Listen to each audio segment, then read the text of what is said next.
Hey, Lovejoy Yoga Therapy with Michelle here. It's another edition of Tips on Tuesdays, and today we're going to be going into the hips.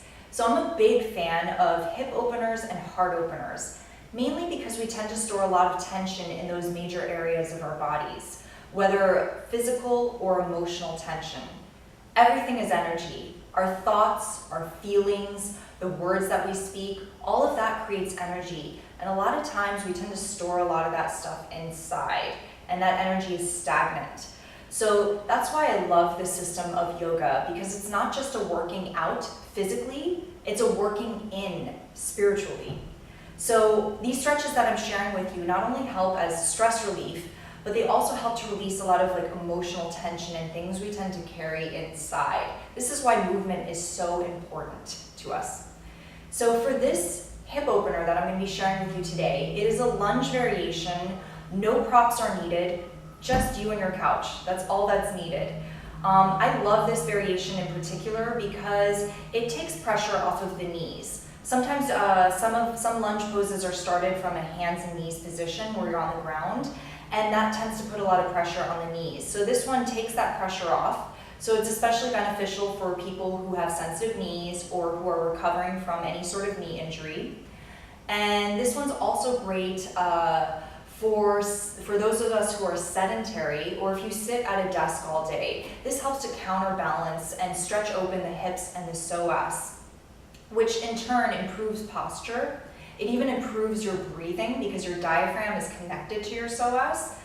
And this pose is especially great for also cyclists and runners, anyone who's using a lot with their hip flexors. So this is a really great stretch for that. It relieves some types of back pain. And another cool side benefit of this is the standing leg in this pose is the bone density increases with this pose. So you're going to be increasing the bone density on both legs because we are going to be stretching both sides. So let's get right into it. For this lunge variation, you're going to be next to your couch, and you're going to start with the right foot forward. It really doesn't matter if you start with your right or your left side. We're just going to start for the right today. So you're going to step your right foot forward next to your couch, and this is important. Alignment is everything. So you want to keep your foot pointing straight forward. It's not turning out or turning inward in any way. You're basically aligning the base of your second toe with your ankle and your knee in one line, straight forward. You're going to place that down on the floor. Bend your right knee directly above your right ankle. Don't bring it over the toes, as that'll bring some extra strain on the knees. So we want to take that strain off and just stack the knee right above the ankle. You're going to take your back leg, that left foot, and bring it back. You can use your couch for support, to support your balance. And then slide that left leg back enough that your hips are parallel to the front edge of your couch. So you're going to imagine that you have two headlights in your hips, and you want to point those headlights straight forward. So bringing your hands to your hips, this is a great way to connect to your hips and really get into that feeling. We're not even fully in the stretch yet, and I'm already feeling the stretch. Hello, hips. So keeping those hips aligned parallel to the front edge of the mat, you're going to imagine that you're dragging, without actually pulling your left leg forward, you're going to imagine that you're dragging that left knee towards the front. And then from there, lift your low belly up towards your heart. So you're really creating this zip it up action where you're pulling this lower part all the way up, up, up. At the same time, you're lengthening your tailbone down towards the ground. So you have this dual action of energy moving up through the front of the body and down through the back of the body. Maintaining those hips parallel, you can keep your hands on the hips, relax your shoulders, and just stay here and breathe. If you can, breathe in and out through the nose. Your breath is your most powerful tool. So this is the point. You don't want to be holding your breath or making a face, because that's signaling to the body that you're forcing it and the muscles start to constrict. So keeping a nice, easy, deep breath is going to help the muscles to relax into this stretch and ease into it, as opposed to forcing it. So if you want to take the pose a little bit deeper, you're welcome to turn your palms out, thumbs pointing back, and raise your arms up to the sky.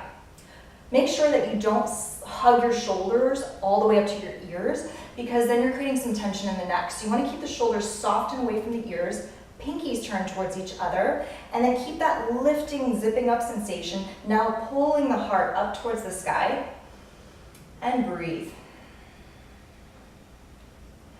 Good. So I would suggest to start, maybe 10 good breaths is a good place to start. If you want to stay here longer, you're welcome to do that. And when you're ready to release, hands come down to the hips.